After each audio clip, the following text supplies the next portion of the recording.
All right, first off, as I said Saturday night, I was extremely proud of our fan base, our students. The amount of energy, enthusiasm they had in the stands was really great. It was one of the best since I've been here, and we need all those fans to travel down to Dallas this next weekend and get ready to, again, bring that same energy so our team can feed off of it. I was pleased with our overall preparation, actually the past 2 weeks. I thought our focus has been great. Our travel was unbelievable, which sometimes you don't know early in the season how they're going to react to some of those distractions. I thought our team handled it very well, and I think early on, along with that crowd, us feeding off that and the way we prepared and focused, I thought our energy was great early. We came out, we were really good on special teams early, had a huge kickoff return to start the game, which gave us momentum. We had that touchdown on the first play of the first drive, really good execution. Defense came out, I think, their first 6 possessions. They were stopped, they were held to punts, and we actually forced a fumble as well defensively. Again, I was really proud of the way that we came out. We started fast. It's something we've really stressed and worked on through fall camp. We just got to clean up a couple mistakes. I loved the energy. I liked how hard we played. We just didn't play smart for 4 quarters. I think, as the game went on, a couple guys lost some focus, especially defensively.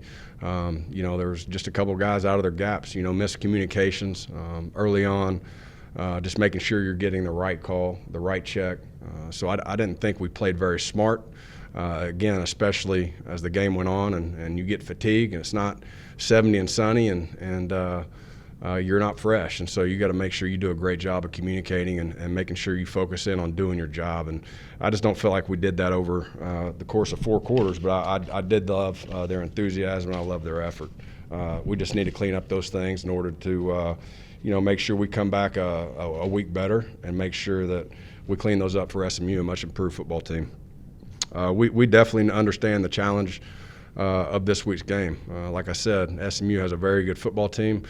We haven't won down in Dallas since 1933, so if our seniors want to leave a great legacy, that's something that needs to be really important to them. And it's going to all start again with our preparation, our excitement, making sure we get a week better with that, and making sure we go in and execute the game plan that we have in store ready for them this week.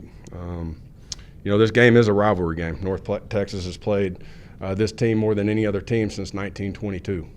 You look at all the different guys in our team that have played with those guys, at SMU and/or have competed against those men. We recruit against them on the recruiting trail, and so again, we understand the importance of this game, what it means for our program, and again, we're going to have to be on top of our game in order to have success. With that, I'll open it up. What's the status of Kelvin and Alex coming into this week? Think you'll have him? Questionable. I feel good about the progress they're making. It'll be game time. SMU's obviously added a lot of transfers. A lot of them played in week 1. What did you see from them, and what did you see just from overall their new guys making an impact? Yeah, I think Sonny's done a great job with recruiting and getting players in. They're a much different team again than they were a year ago, which you knew they would be. Sonny does a heck of a job. He's a great coach. They got a great staff, we caught them game 1 last year. So last year's game has no bearing on this year. That's for sure. But I think they went on the road against a very good opponent in Arkansas State, who I have a lot of respect for. Which Arkansas State has a really good defense. So offensively, they're clicking. He scores 37 points on the road. Quarterback managed the game very well. They have weapons at running back, at receivers. They're very explosive. And so I think they were obviously clicking offensively, defensively. They're mixing up their scheme very well. Kevin Kane, their defensive coordinator, does a great job. Familiar with him. I was at Kansas when he was a player there, great player. And again, they're playing with confidence. They're up front. They're deep on the defensive line. The running backs, safeties will run and hit you. They got more length at corner than they've had in the past. Again, we understand the challenges, but we got to make sure we focus in on doing our job through the week on our preparation and in our game plan, and go out there and compete. I know both teams are going to go out there excited to play. If you can't get ready to play in this game, there's issues. So there'll be a lot of excitement when it's all said and done. When the ball's kicked off, you got to settle in and make sure you execute and make routine plays.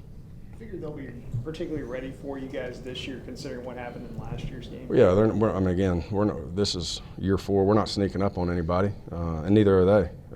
They got a very, very good team. I know they'll be really excited to come out and get to their first home game in front of their fans.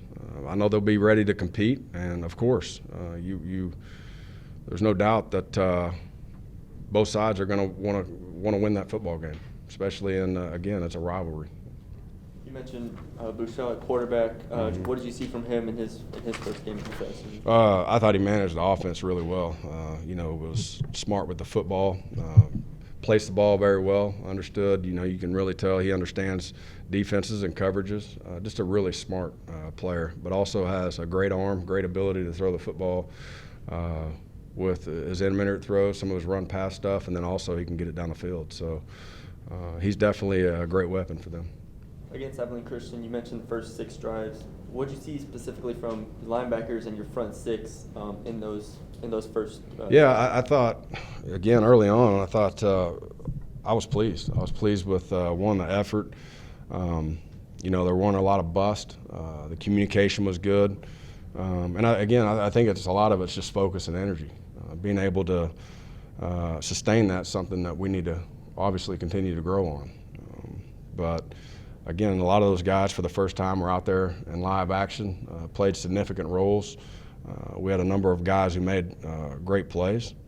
We just got to focus, again, for 4 quarters. You're not going to play a game in a quarter and a half, 2 quarters. It's going to take all 4 in order to have the success we want throughout the season. And again, you got to give Abilene Christian a lot of credit. They do a heck of a job. Coach Littrell does a great job offensively with their scheme. They hit us with some plays that hurt us, and I thought they continued to play and fight and claw back, and they didn't give in. So you got to give them credit, but we just got to play smarter. How do you think your corners played that first game out with the 2 new starters? Again, I thought it's no different from the corners, the linebackers, anybody on defense. I thought we played very well early. We just got to sustain it. What kind of dynamic does it bring to this game when on the opposing sideline is a guy you coached with at a couple other stops, and you're apparently very good friends? How does it? Sonny's family to me. I mean, he really is. Him and his wife Kate and our families. We're extremely tight. When it's all said and done, in this profession, you're going to end up having to play against family and/or really good friends or ex-teammates or family members. So, at the end of the day, I definitely have a lot of respect for him, what he does within this program, SMU.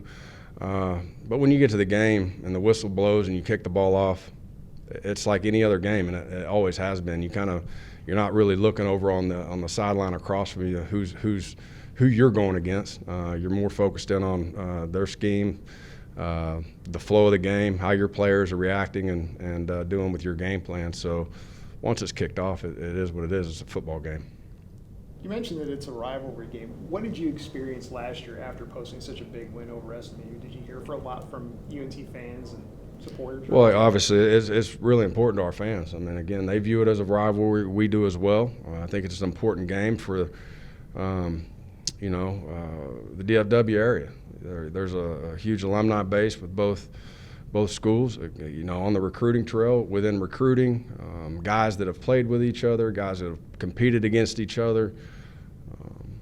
It's a great rivalry. It's a great game, and I know that both fan bases, both teams, they want to come out and play their best and compete and win the football game. We talked a little bit about Jason Pirtle after the game last week. You think he's something a guy that can continue to help you down the line throughout this season? Yeah, I thought he did a great job the other night. The biggest thing with him, he's always been great in the slots, and he has great hands. He's very reliable. He's smart. He understands schematically what he's supposed to do, and so that's a lot of it. The biggest thing for him making the transition from, kind of a bigger slot receiver to an H-back / hybrid tight end, has been the thing that he's really had to focus and work on in the offseason with Coach Womack and with Coach Mays. I think he's handled the transition really well. I thought he played great the other night. especially, we had some different packages with him, but also with Kelvin, game time decision. Kelvin didn't go out, so he's one of those guys that had to adjust a little bit to the game plan and focusing a little bit more on maybe some of the places Kelvin was going to play. And then we moved Kyler Powell in and some of those different situations too, who's another smart kid that I felt like both of those played at a high level. So we need to continue that with those guys and continue to build that depth at that position. But that's every position. I mean, throughout the season as you move forward, the best you were going to ever feel was day one of fall camp. It's a long grind and stretch, and there's going to be bumps and bruises and injuries along the way. So when guys go down, guys have to step up and make sure that they're ready to go in there and contribute and make big-time plays for us, and he did a great job of that. You took him as a preferred walk-on, as I think. What was that the case? Yes. Hurdle. Was he one of those guys that really had to work at it to get to the point where he was? Everybody. When you come to this level, I don't care if you're a freshman, senior, preferred walk-on, scholarship. Everybody has to grind and work and continue to grow and get better. And, we felt good about Pirtle coming in. He was a guy that was a teammate of Mason. Between him and Mason, I don't know how many yards receiving he had over the course of his career, but it's probably more than any other guy on our team, to be honest with you. He's made plays. He's comfortable within our offense, so it was a great take for us, and he's been a guy that's continued to improve, work hard, and he's earned a scholarship. And so, that's the thing with us. We don't care if you're freshman, senior, full scholarship, walk. It doesn't matter to me. You contribute. You're good enough to get out on the field and help us win football games. Just like as in a guy like Mike Law. There's been a number of guys on our team that have come here and worked and, worked into having a huge role in this team in order for us to have success. And they've earned scholarships, and they've got to live their dream out too. Do you need guys like that in a program like this? Absolutely. You get 25 a year, but do you need a few of those guys that come through like that? Absolutely, and we're very fortunate in the area that we're at and we're recruiting. There's a ton of players out there, and you look up. I've said this in the past. You look up in December, and there's a number of guys that are on your board that may not have offers or the offers that they deserve just because of there's all kinds of different reasons for it. But every December, there's guys out there that have no offers that are good enough to play here. And we got to continue to do a good job with our staff of evaluating, understanding, and these four counties especially. But overall, any school recruiting, the relationships you have with coaches are important, making sure that the trust is there, and then also making sure that you understand the guys in that program that are guys that maybe just don't have those offers that are good enough to come here and help us compete and maybe earn a scholarship. So you got to give our guys that go out on the road a lot of credit. They do a great job, Luke, our recruiting department and the whole. So that's been really important for us. Well, he didn't play a lot up until this last week. Was he one of those guys that just kind of stuck with it and grinded and just kept? Yeah, he is. And again, some of it's we've had some pretty good players in that position. He was playing as well within the slot with Mike Law. His first or second year, I think he led our team in receptions and yards. Darden's in there. He's very explosive. He's kind of been a tweener, and he's played, but done a great job on special teams for us. We just felt like, he could grow into more of a H-back / hybrid. That could create some different matchups, but he was going to have to put in a lot of work in order to get bigger, stronger, especially in order to play that position with some of the it's a little bit more physical position. So he's done a great job of continuing to embrace that role, and he's getting better. Coach, you said earlier that you're not sneaking up on SMU. You're really not sneaking up on any opponent anymore. How do you like that? How do you like that sort of not being under the radar anymore? Well, it's good in the sense that it means our program's growing towards the right direction. We're learning how to compete at a high level, and we have high expectations. Our fans have high expectations, and that's what you want. I don't necessarily want to be the underdog, but at the same time, I understand that, yeah, early on, maybe year one, people probably didn't expect a lot out of us. Year two, we'll see, but you start getting into year 3 and year 4 and you start having success. You had the opportunity to play in a championship game and been bowl eligible, so you're going to get people's attention no matter the opponent. And then at the same time, you just got to understand that within our program, how to respect your opponent and making sure that you prepare and give everybody the respect to prepare the right way, and make sure you give them the respect of going out there and being locked in throughout the week. And so, again, we have to give that respect. I think in year 2, SMU's in probably the same boat. They're not sneaking up on anybody either. They had some, as that program, as they got comfortable as coaches and players together after, kind of in the middle of year 1, they had some great wins. You can really see on tape how they developed throughout last year, and then through the offseason with, again, some of the recruiting and just another year within their system, understanding it. I turned on the tape the other night and was very impressed with what they did on the road at Arkansas State. Again, a really good football team. So they're very talented. They're explosive on all 3 phases, and it's going to be a dogfight. We got to make sure that, again, it still goes back to making sure you prepare the right way and get yourself focused and ready in order for a dogfight and go out there and compete and let the chips fall where they may. I had one other question about your friendship with Sonny and the family. It mentioned in the game notes that you've gone on family vacations together. I was curious, how often something like that has happened, and what is that like? Do you just talk football all the time? Or how does that work? Again, Sonny and I are like family, and our families are like family, and so, yeah, we do things together. Again, business is business. That'll never change. It doesn't matter if my mom or my dad's on the other sideline. Business is business. I'm worried about North Texas and making sure that we focus on our job and working hard for our family. So, when we get in situations like that, we do like any normal family would do. We go out and have fun together and let the families hang, and it's no different. Again, game day is game day. Business is business, and you got to learn how to separate that, whether it's in football, whether it's in life. It's just part of it. You guys have had great success on the road over the last couple of years that you've been here. You won in Arkansas, you won some other big road games. Now you're going down to a place where this program hasn't won in a really long time. What has been the key to your success to winning away from home, and how can you carry that through in this game? Well, I think it's like any game. You have to feed off each other, especially on the road. You got to feed off each other's energy. You got to make sure that you stick together on all 3 phases. I think some of that has to be done within your culture. You enjoy playing with each other, and you don't really focus in on the outside noise, especially on the road. You just gotta stay positive with each other, keep each other up, and again, it still goes back to, it doesn't matter really where you play.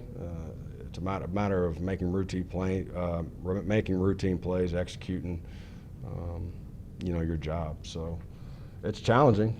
There's no doubt, because everything kind of sets up a little bit different when you play on the road. You're at a different hotel. There's different travels on a plane, on a bus. So there's some challenges within it. You just got to have a mature football team that understands make sure you're focusing during football time, and when we get there, it's got to go compete.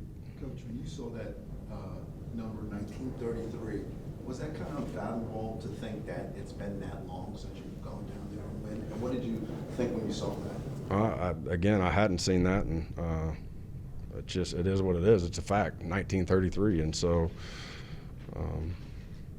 we got to make sure that we do a great job this week of preparing. Again, when the whistle blows, 1933 is not going to come into the mind of any of our players, and it's definitely not going to come into the minds of SMU players. So I think that's a stat that probably right this second you can think about and look at. But when the ball kicks off, no one's going to be thinking about that. You got to go out and compete, and let's go. Thanks, guys. Appreciate it. Thanks, Thank you. Seth.